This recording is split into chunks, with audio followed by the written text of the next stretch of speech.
my name is Miss Brett, and I am one of the U.S. history teachers here at Bowie High School. For those of you who are not my students, it's nice to meet you. And today I'm going to take us through the beginning of Unit 3. So Unit 3 is called the Gilded Age, and it's approximately from about the 1860s and 70s to 1900. Now, last unit, Unit 2, we talked all about foreign policy and how the foreign policy of the United States after the Civil War was all about expansion, all about imperialism. And the United States began to take over many territories, and through that, they not only gained more trade access and trade ports through the world, the U.S. also gained lots of resources. And so today we're going to talk about how through the United States expanding out to western areas of the continental U.S., but also expanding outside of areas of the U.S. into Hawaii and Puerto Rico and the Philippines and Guam, the U.S. is going to get an abundance of raw materials and resources, and that is going to drive a major industrialization boom in the United States. So Unit 3 is coming back to the United States, where we talk about domestic policy.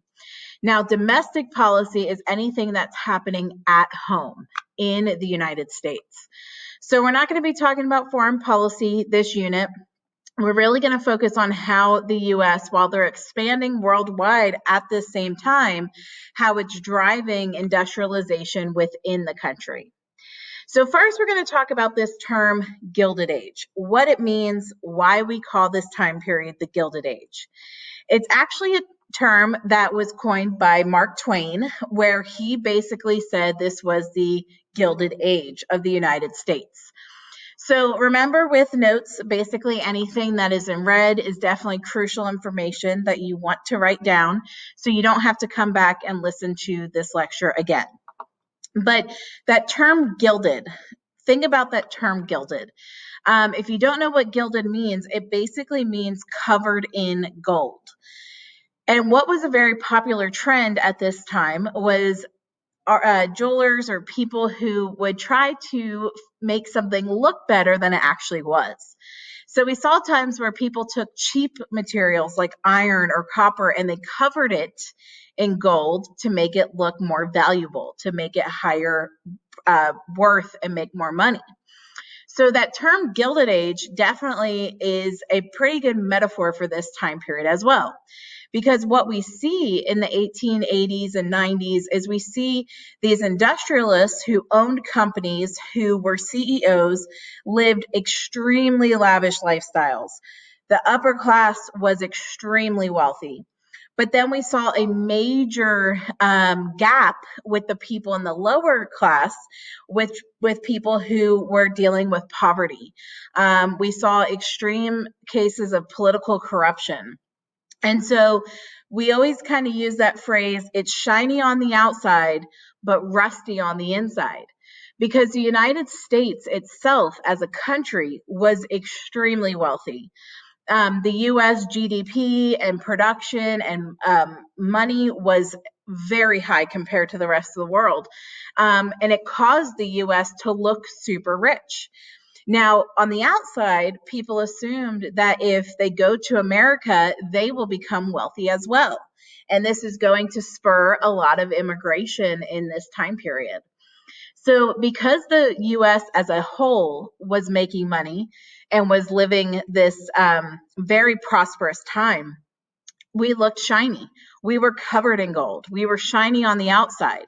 But once you actually step foot into America, we are going to see extreme levels of corruption, extreme levels of poverty, and the gap between the rich and the poor was severe. So with the Gilded Age, this term shiny on the outside but rusty on the inside is a great metaphor because we definitely see the two ends. Now, today we're going to talk about the shiny parts, the lavish, rich, and CEOs, the business owners.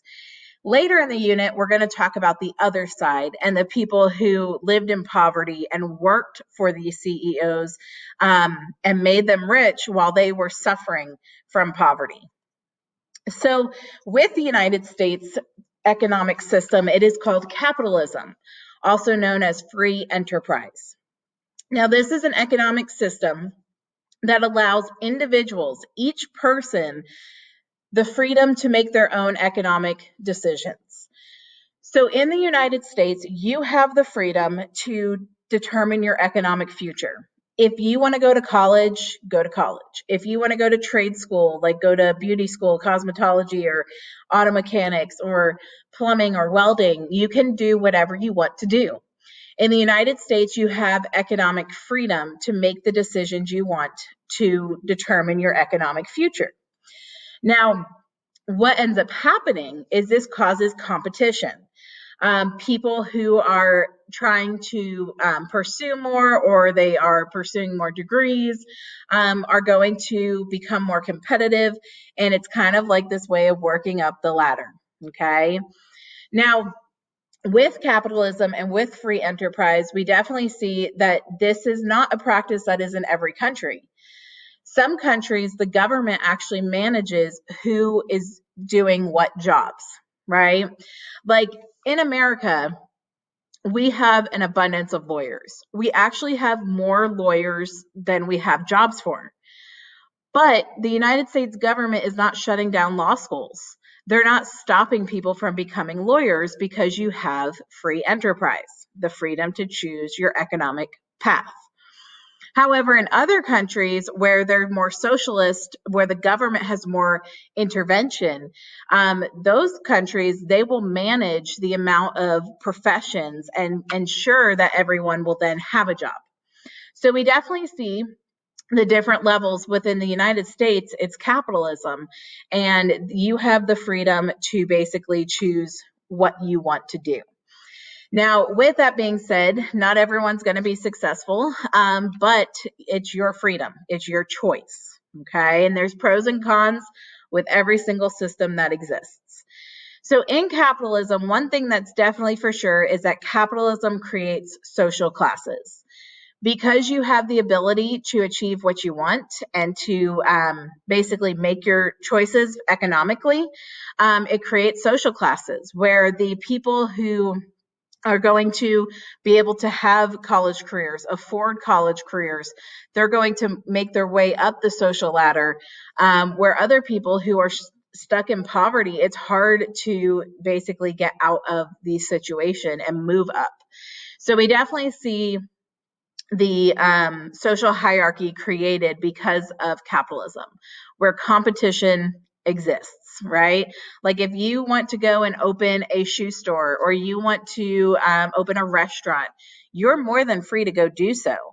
But there's this competition. And if your store doesn't do as well, it could go bankrupt. But if your store does do well, you can move up.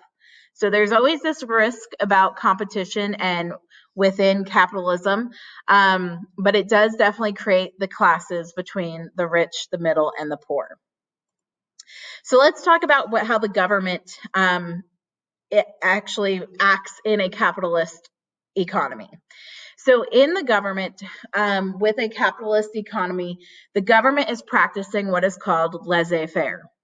Laissez-faire is a term you have to know. You got to know this term. And in direct translation, it basically means hands off. Okay.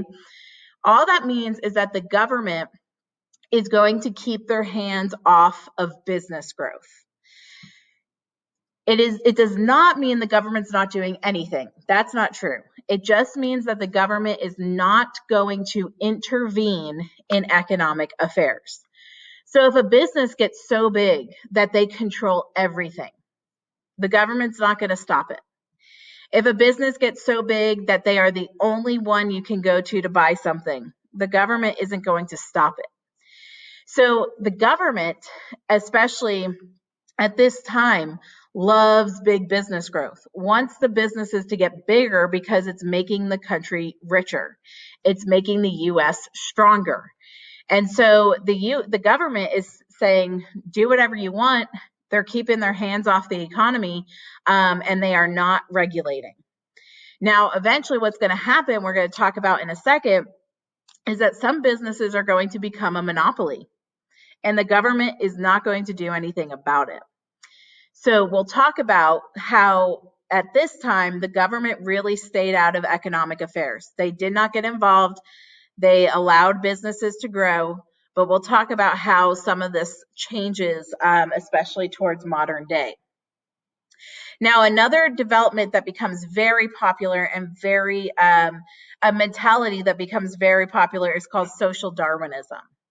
So social Darwinism, especially at this time, this is after Darwin wrote his book, Origin of the Species, this idea of survival of the fittest, put on social terms, put on economic ways, thinking that the best companies, the strongest companies, the companies with the smartest CEOs are going to become the fittest.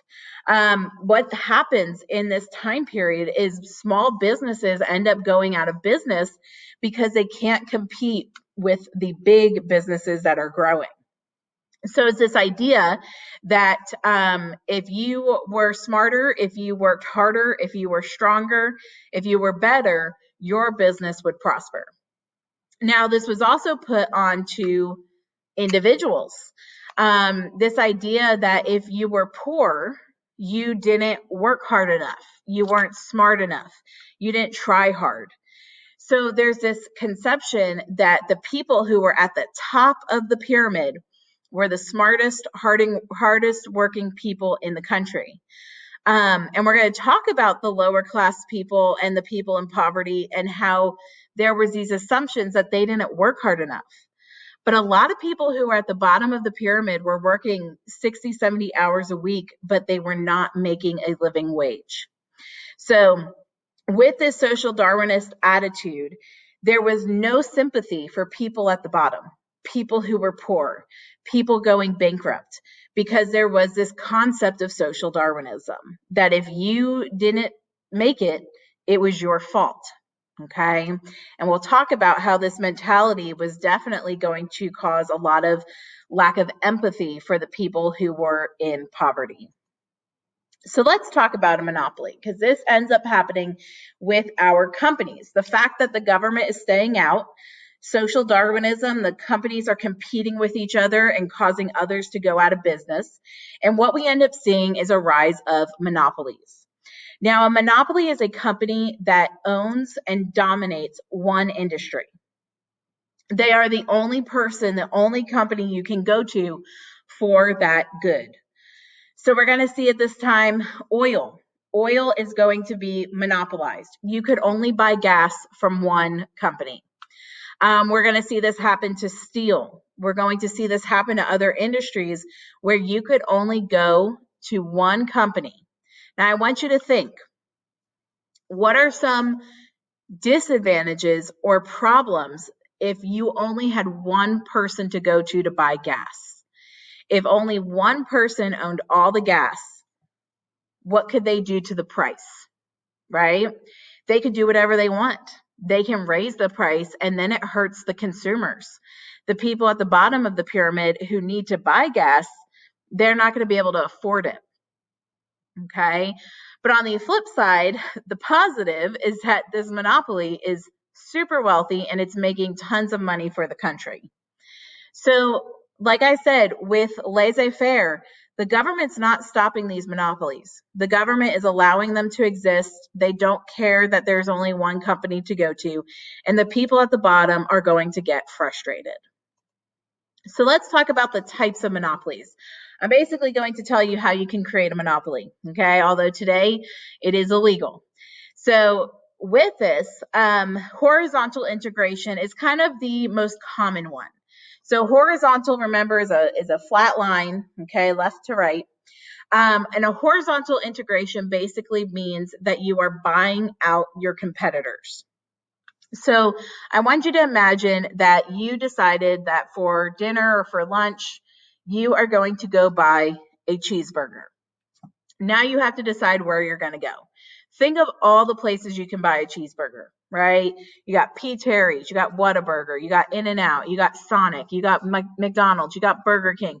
You got endless choice, right? That's capitalism. You can go wherever you want. Anyone else can open a burger stand and there's no intervention of that. But then let's say, pretend Whataburger made their prices, they're only going to charge $1 for a cheeseburger. Is that going to sway your opinion? Is that going to alter your choice as to where you're going to go? And if Whataburger starts only charging $1, more and more people are going to go to Whataburger. And what's going to happen to the other companies? If everyone's going to Whataburger, what eventually happens to P. Terry's? What happens to In-N-Out? What happens to these companies? They go bankrupt. And what Whataburger does is they buy them. So if Whataburger bought P. Terry's, and then Whataburger bought In-N-Out, and then Whataburger bought Dan's, and then they bought Hop Dottie. If Whataburger starts to buy them, all of those companies now turn orange and become Whataburger. And eventually, if Whataburger is the only place you can buy a cheeseburger from, then what are they going to do to the price? Right? They're going to raise it. So horizontal integration, again, left to right, horizontal line, they're buying out their competitors into one major company. But vertical integration, remember vertical is up and down. Vertical integration, you are taking ownership of every step of the process. So if you want to own all the cheeseburgers in the country, you first have to own all the cattle. So if you buy cattle ranches and you have all the cattle ranches, right? You own the first step. Then you own the slaughterhouses. Then you own the refrigerator cars. And eventually you own every step of the process and you own all of the cheeseburgers. So these are the two types of monopolies that exist. And again, because of laissez-faire, the government didn't stop them. The government was fine with these big monopolies that formed. But today, monopolies are not allowed because of the Gilded Age. We see that when monopolies form, there is a small group of people making all the money, and the people at the bottom have no other option to purchase from other people. There's no competitor to go to. So an example of economic regulation where the government has their hands on. It's been about 8 years now. Basically, T-Mobile and Sprint were basically threatened to go under, along with other cell phone companies. So AT&T, over the past 40 years, AT&T has been buying out competitors. And think, if AT&T is buying out their competitors, which type of integration are they practicing? Okay. So about 15 years ago, AT&T bought Singular, which was a major cell phone provider. And then about 8 years ago, AT&T also tried to buy T-Mobile. And the government, this was under when President Obama was in power, the government stepped in and said, you can't do that. You're creating a monopoly. So today, the government does regulate some, okay? But back during this time, the government was all hands off, all laissez-faire, and allowed true capitalism to form, and monopolies grew. So now we're going to turn our attention to some of our major monopolists, some of the big people at this time that were our primary monopolies that were in power, and some of the richest people in the world. So Andrew Carnegie, which is actually pronounced Carnegie, but more people commonly call him Carnegie, was actually an immigrant. He came from Scotland and ends up monopolizing the entire steel industry. So Andrew Carnegie came to the United States, and he had a little bit of luck on his side because he actually had technology with him that America did not know about yet. There was this famous system in the Great Britain and the Scotland and the different territories that was famous there, that was known, that he brought with him to America. And it was called the Bessemer process. And the Bessemer process basically made it super fast to produce steel. Now, for those of you who don't know how steel is made, first you have to mine iron. You have to go into the mountains and mine iron. Then you have to take the iron and you have to get it super, super hot and mix it with oxygen. And then it turns into this liquid that kind of looks like, it looks like lava. It's like bright orange and liquid that you can mold into steel. So steel was very popular because this is a time of the railroad industry, and tracks would crack. The iron was so heavy you couldn't form it the way you wanted. So steel was this new modern technology, but it was very hard to make. Well, Andrew Carnegie came to the United States with just a few dollars, definitely started at the bottom. And he knew this technology, and slowly he started working in the steel industry, and he started to buy land that had iron. So if he's buying land that has iron, think about what type of integration he's creating, right? So with that, he then used this Bessemer process to quickly turn this iron into steel. And he ends up becoming one of the wealthiest people in the world. He ended up selling the U.S. Steel Corporation when he retired for $400 million, which today's terms, we're talking billions. And when he did sell his company, we're talking like he was like an empire. Okay, the steel industry was basically his empire. Now, Carnegie did have some mentalities about his wealth, and he actually wrote a book called The Gospel of Wealth. And in the Gospel of Wealth, he basically says that people with great wealth have a responsibility to help social progress. Now, he believes, and this is what's called philanthropy. He was a philanthropist, giving away a lot of his money. When he sold his company for $400 million, he gave away $350 million to progress society. Now, he believes it's good to have super wealthy people in the country so that they can support social progress. So like if you want to build a university, he can write a check. There you go. If you want to build a library, he can write a check. There you go. And there's a lot of people who have different conceptions about Carnegie and these monopolies, because a lot of people see, wow, he gave away 90% of his fortune to help build lots of projects. But on the other hand, his workers, he had thousands of people that worked for him, and they were making on average about 10 cents an hour. Today's terms, that's about $1.50 an hour. So yes, he sold his company for $400 million, but his workers were living in severe poverty. So there's definitely different conceptions and different opinions about these monopolies. Like, is Carnegie a good person or a bad person? But with the Gospel of Wealth, he basically said you need to have these super wealthy people in your country so that they can then fund projects, and they should give it away.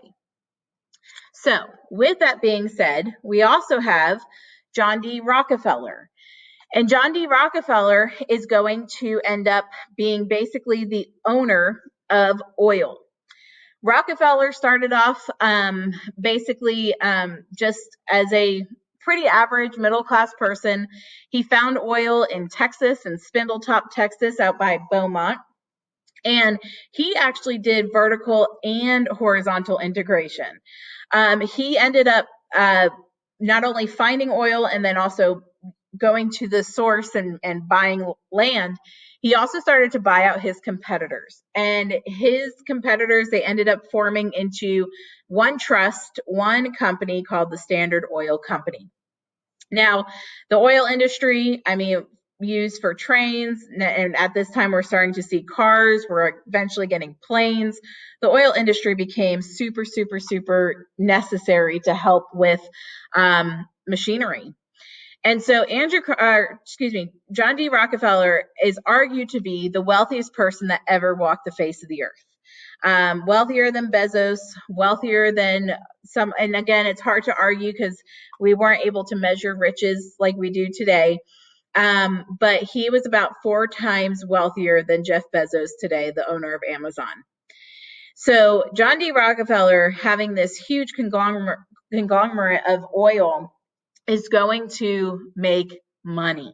And again, his workers are working for just a few cents an hour while he's making millions. Okay. And there's a lot of comparison to Rockefeller and Jeff Bezos today, and, Carnegie to Bill Gates today. Are they doing good? Are they actually giving back? Or, should they be paying their workers more? There's always this interesting balance, because a lot of people say we're living in the Gilded Age today, where we have this extreme wealth, this billionaire class, and then we have people living in extreme poverty. So a couple other big inventors and people you got to know for this time, definitely Thomas Edison. Thomas Edison invented so many things. He had hundreds of patents.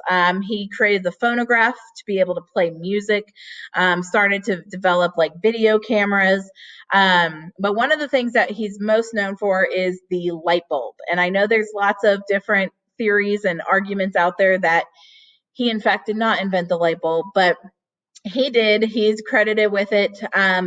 There are other people who are credited with inventing the generators to be able to generate the electricity. Now, Thomas Edison is from New Jersey, and with his Menlo Park is where his factory was. I actually went on a field trip there in 3rd grade, and I got to build my own light bulb, and it was super exciting. But little fun fact, Thomas Edison's first light bulbs never burnt out. They lasted forever. So why do you think now they do burn out, right? If you have an industry that your light bulbs never burn out, what's going to happen to your business? No one's going to need to buy them anymore. So today's light bulbs are actually not as efficient. They purposefully burn out so that you have to buy more. But why the light bulb was so important, I mean, it changed so many things, right? Like hospitals could stay open using electricity, using light. But the big thing it had an effect on was factories. Factories could stay open 24/7. There's no need to shut down production. And so Thomas Edison, and he ends up creating General Electric, which is still a company today. You should go home and check and see if you have any GE appliances, because that's his company, is going to definitely create a huge industry that we still have today. Another one we had today is Henry Ford. Henry Ford, which, Henry Ford did not invent the car, but he is the founder of Ford Motor Car. But the first car that was invented was actually in Germany by Benz. Mercedes-Benz was actually the first car. But Henry Ford, why he is so famous and what he did invent is the assembly line for fast production. Before, when you built a car, your workers had to know how to do everything. They had to know how to build it, how to construct it, how to install the engine, how to do everything. And then Ford just put it on an assembly line. So you don't have to know how to do everything. You just need to know how to do one part.